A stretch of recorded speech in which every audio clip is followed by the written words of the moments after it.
দাউদ আলাইহিস সালামের সময় শনিবারের দিন মাছ ধরা নিষিদ্ধ ছিল। এই আইনটা কার? আমাদের ইবাদতের দিন হলো সাপ্তাহিক ইবাদতের দিন কি বার? জুমাবার। আর দাউদ নবীর সময় ছিল আল্লাহ বলেছিলেন শনিবারে মাছ ধইরো না, মাছ ধইরো না, আটকাইও না। আল্লাহ বললেন শনিবারে মাছ খাওয়া, মাছ ধরা নিষিদ্ধ। আল্লাহর এই আইনকে কেন্দ্র করে বনি ইসরাইলের ইহুদিরা তিন ভাগে ভাগ হয়ে গেল। কয় ভাগে? এক ভাগ লোক বলল আল্লাহ মাছ ধরতে নিষেধ করছেন, অসুবিধা কি, আমরা ধরবো না, এই দিন ধরবো না, খাবো না, আমরা আটকায় রাখি। তারা আইল দিয়া বেড়া দিয়ে আটকায় রাখছে। কি জাতের টেট না, চিন্তা করছেন? এরা ভালো কাজ করলো, সৎ কাজ না অসৎ কাজ এটা? আরেক গ্রুপ এটা দেখছে, হায় হায় হায় এরা কি করতেছে এটা। তারা আটকানোতেও নাই, বাধা দেওয়াতেও সুফি আর কি, একদম সুফি, নিজেও করে নাই, যারা করছে এদেরকে বাধাও।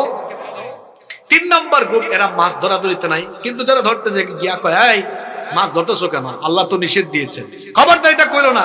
তাহলে এরা আটকায় নাই, কিন্তু যারা করতেছে এদেরকে গিয়া কি দিয়েছে?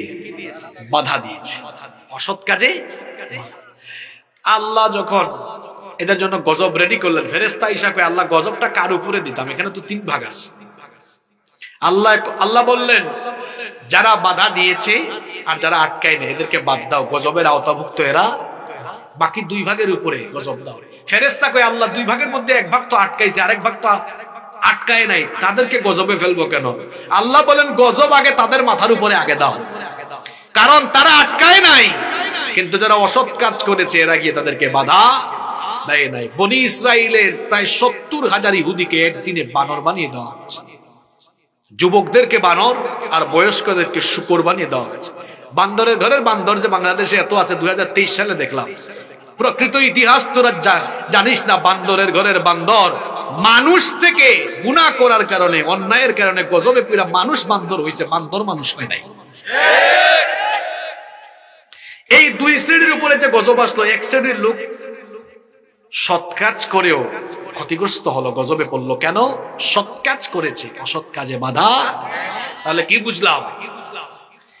আমরা সবাই 5 ওয়াক্ত নামাজ পড়বো, আমরা সবাই ভালো পথে চলবো, আর আমাদের সমাজে নিরপরাধ মানুষগুলোর উপরে জুলুম হবে, নিরপরাধ মানুষদের হাতে হাত করা, পায়ে ডান্ডা বেঁধে লাগানো হবে, চতুর্দিকে জুলুম চলবে, আপনি চুপ থাকবেন, প্রতিবাদটুকুও করবেন না। আপনার এই ইবাদত দিয়ে আল্লাহর কাছ থেকে বাঁচতে পারবেন না। কারণ মুসলমান হবে এমন অন্যায় যেখানে মুসলমানের প্রতিবাদ হবে সেখানে। আমরা পারবো তো না? ঠিক শুধু প্যান্ডেলে দেখা যাবে সকালে। হ্যাঁ আচ্ছা, বাইরে যাইতো না, ঠিক আছে। এরপরে দেখেন লুকমান হাকিম তার ছেলেকে 6 নম্বর উপদেশ দিলেন, ওয়াসবির আলা মা আসাবাক ইন্না যালিকা মিন আজমিল উমুর।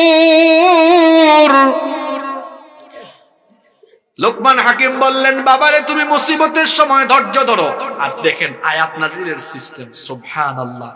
প্রথমে বললেন নামাজ কায়েম করো 4 নম্বর, 5 নম্বরে বললেন সৎ কাজের আদেশ দাও। আপনি নামাজ পড়ে সৎ কাজের আদেশে বের হইলেই মুসিবত। দিনের কাজে যাবেন তো মুসিবত আছে, কারণ ইসলামের পথ কোনোদিনও ফুল বিছানো ছিল না।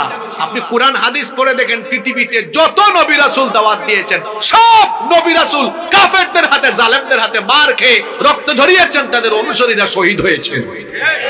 লোকমান হাকিমের জন্য সিস্টেম মেইনটেইন করে বললেন বাবা সৎ কাজের আদেশ দেওয়ার পরে মুসিবত আসবে তো, তখন কি করতে হবে? বলেন কি করতে হবে?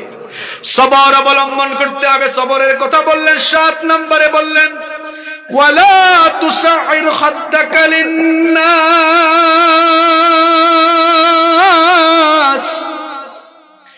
গাল বাঁকা করে, অহংকার করে, অধ্যত্বপূর্ণ আচরণ মানুষের সাথে করো না।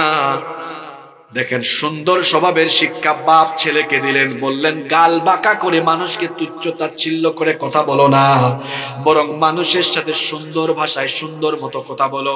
দেখবেন আমাদের সমাজে অনেক পরিবার আছে এমন, বাপ মা সন্তানকে সামাজিকতা শেখায় নাই, আচার আচরণ শেখায় নাই।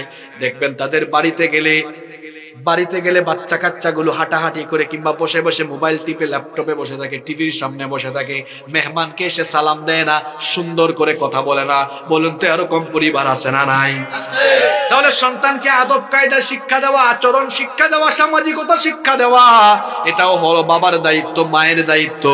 লুকমান হাকিম এই কাজটা করেছেন, বলেছেন ওয়ালা তুসাইর খাদ্দাকা লিন্নাস, মানুষের সঙ্গে গাল বাঁকা করে কথা বলো না, সুন্দর ভাষায় কথা বলো। আমাদের মধ্যে অনেক মানুষ আছে সারাদিন হাসে না, মুখটা গম্ভীর বানিয়ে রাখে। নবীজি বলেছেন হাসি মুখে মানুষের সঙ্গে কথা বলো, কারণ হাসি মুখে কথা বললে সৎকার সওয়াব যিনি দান করেন তিনি কি?